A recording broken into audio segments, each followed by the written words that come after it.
Hi everybody, Radical Gardener. Listen to the sounds of the city. You can hear my birds. Not that I own them, but the birds I feed. Listen to that. And way off in the distance, you can hear cars and a siren.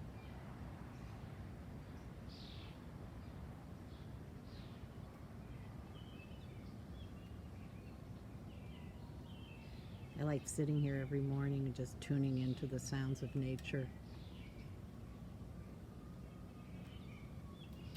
It rained last night. You can see that the thunder and lightning, as you know, it puts a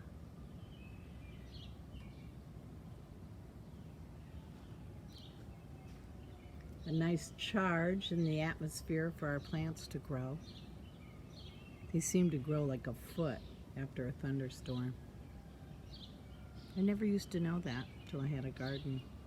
The quinoa is yippee. Going to be picking some leaves and drying them.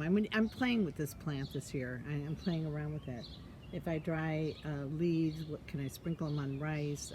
They're a huge protein source, so we'll see.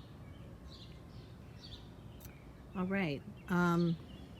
So what I did today is I pulled all the mustard greens, and as you can see, they bolted, which I don't really care. There's a lot of reasons why I don't care. Number one is that the flowers, the bees love them, so the bees get to have a little feast.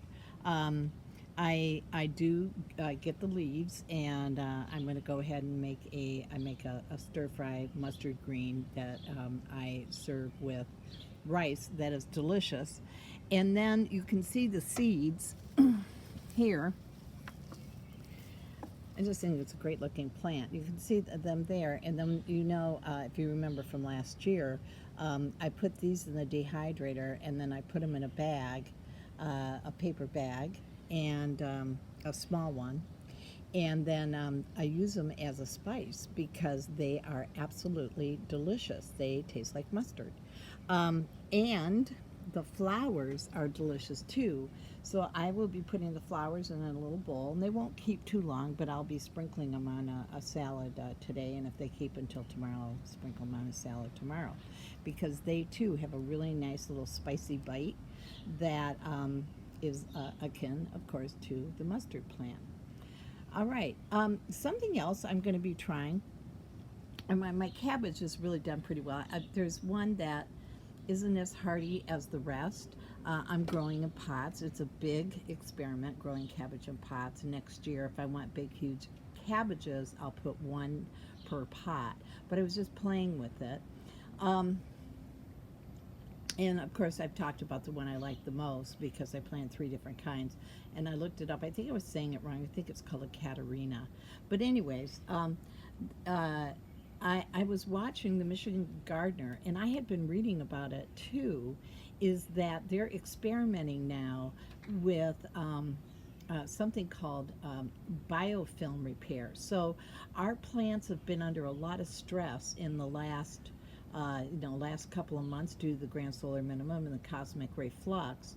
And so, our plants are looking burnt or a little bit fried.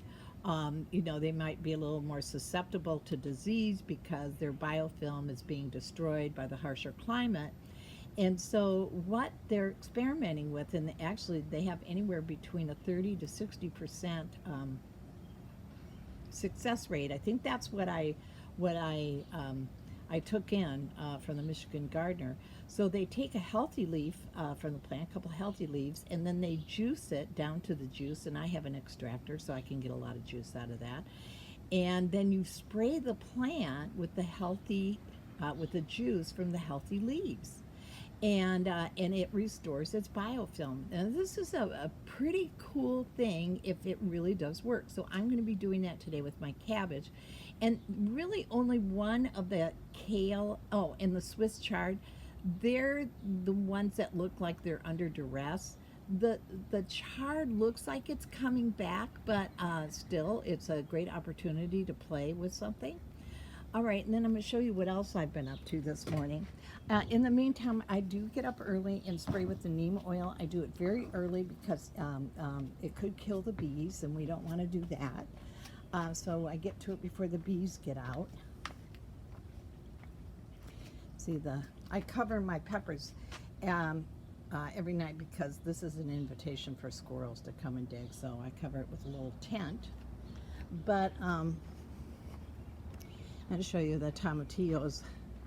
Love being out here. They're getting a little bit up, a tiny, tiny bit, but they look real good. So I'm just keeping my eye on them. All right, let's see, because it rained, let's see how the beans look. Wow, look at that, you guys. In a couple days, the beans just absolutely took off. I'll have to get back there and start weaving them up their little cages. All right, so I'm just moving some plants out from the little greenhouse because, let's face it, plants like the sun. And so these are my eggplants. And because they got rained on and they got a little leggy, I take these shish kebab sticks and I just put one on each side of the stem of the plant and support it. Just give them a little support.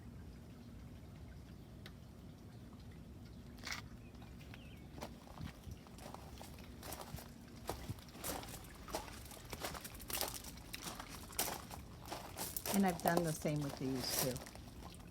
You can see something got into him. So, oh, here. Yeah, so I just sprayed him. We'll see how he does. Though, you know what, you guys remember I said I didn't know what was in here? Well, the strawberry plants up there just reseeded themselves down there. So, okay, more strawberries. Hey, don't fight with nature. More eggplants. So that's where I pulled out the mustard greens. And you can see the Swiss chard, like the new leaves are looking pretty good. So I'm going to do that biofilm experiment and see what happens. Teresa's coming today. We're getting those great plants planted today, thank God. And you can see Joe's pretend rebar they picked up at Home Depot. I think he said it was $6 for a whole panel of it. You can see the sweet potatoes are off and running. They're going right up it.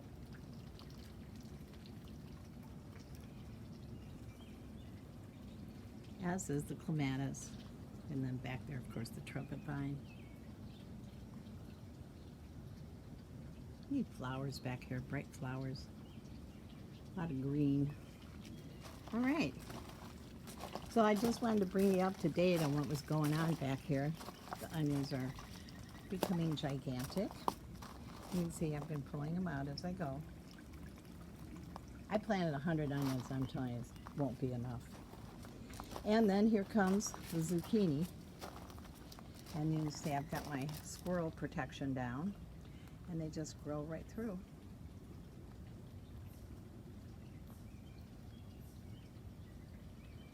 So, yeah. I may put a cloth over it at night just so something doesn't nibble on the tender little shoots. And the birds did a little more gardening on their own, and they planted some sunflowers. So we always let the birds. You can see there's more berries now. I don't know if you can see that far. Yeah, down towards the bottom on that magnificent tree that nobody knows the name of. Hi, bird. Hello. Hello, sweetie. Look at that. Look how tame they're getting.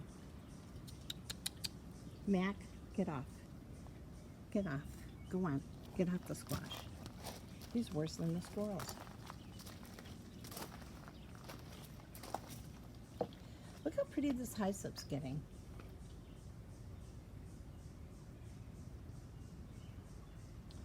And these peas are going to be getting pulled here in the next day or so. I really put these in. These were 9-year-old peas too, and I don't know what kind. I think these were snow peas. And I just really did it to give that soil some nutrients. And then I'm going to get a clay pot and dump the soil from that in the clay pot because I'm slowly getting rid of plastic pots. But, you know, at the time, that's all I could afford. more giant onions.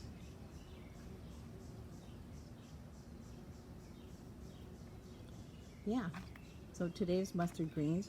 I will be getting into the arugula, which is bolting. And again, those flowers are real tasty. So the bees have been hanging out, but we'll use it. I made an arugula salad, you guys. Arugula, fresh figs, little tiny chunks of apple, and some onion. And then I made a salad dressing with honey, tarragon, and balsamic vinegar. Absolutely delicious. So if you want to know what to do with all your arugula, that's a great way to go. All right, everyone. So morning to you all. Hope you have a beautiful, beautiful morning like I'm having right now, and that your garden is as beautiful as mine is, and I hope it's even more beautiful. Okay, all right. So, Radical Gardener, from my garden to yours, may your garden always grow, and I am sending you a ton of love. Bye.